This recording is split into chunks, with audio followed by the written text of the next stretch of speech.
So I had to count out how many pieces I was going to use and roughly what sort of length. I kind of did a little string test to see roughly how long some of them were. And then I soaked them for around 2 hours. In the end, I made sure that they were all submerged under the water. In the meantime, I marked out the jaw, the pieces, which I translated from my scale drawing on the graph paper, and I sort of try my best to get the curves right. I think I fiddled around with them a lot, but I knew the cane would sort of do its own thing. But I'd already done this for the head. If you can see this sheet of wood underneath, I did that at the end of the week before, so I was already ready.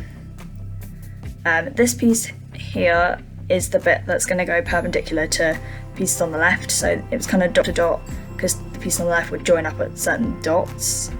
I then tested the flexibility. I think it was after 2 hours. I set a 2-hour timer, and that was very flexible, and I knew it would ping back, but if I kept it in the nails then it would do what I asked. The first two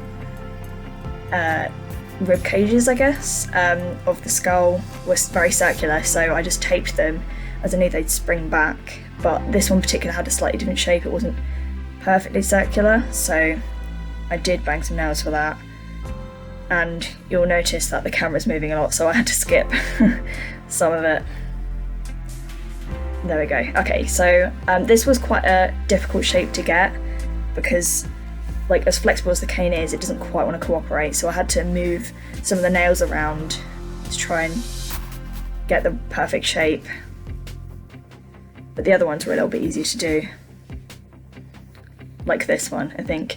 If you do something on one side, it can tend to affect the other side a little bit, but it depends.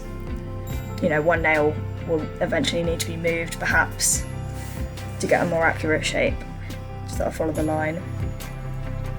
But I knew that they would probably flex when I take them out the next day anyway, so I just sort of did my best. No sheet of wood was wide enough, so I had to use my table.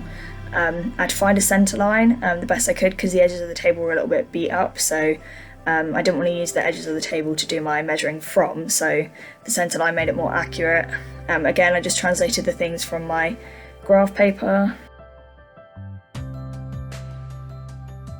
So the next day I undid the pieces of cane. I expected them to spring back a little bit, and they kind of did, but that's fine because I have a plan for this week on how to sort that out.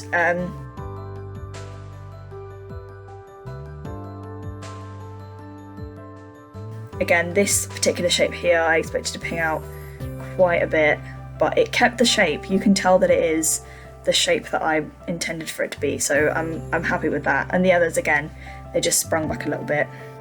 These, I couldn't do all the shapes in one go because they crossed over too much, and I didn't want to risk, they needed to be as flat as possible. I didn't want to risk having some overlapping others. So I did these the next day. These ones with the jaw, I think they were quite hard because I had to put one nail in the top, the centre of it, sorry, and then one nail either side. And then in between the middle and the side nail, I had to sort of guess roughly where to put the other nails so that the shape fitted. I think also a lot of the nails kept pinging out of the wood because I was banging so hard, I don't know. So that was a bit frustrating. Yeah, so with this, I didn't quite think that I would need to bang the nails in for this straight bit. If you see at the bottom, it's meant to be straight.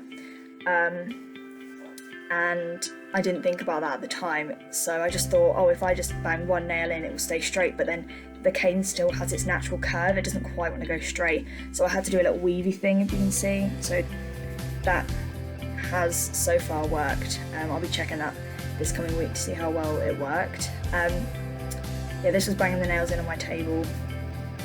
The wood was a bit more hard than the other wood that I'd used, so it was a little bit more difficult to get the shape right.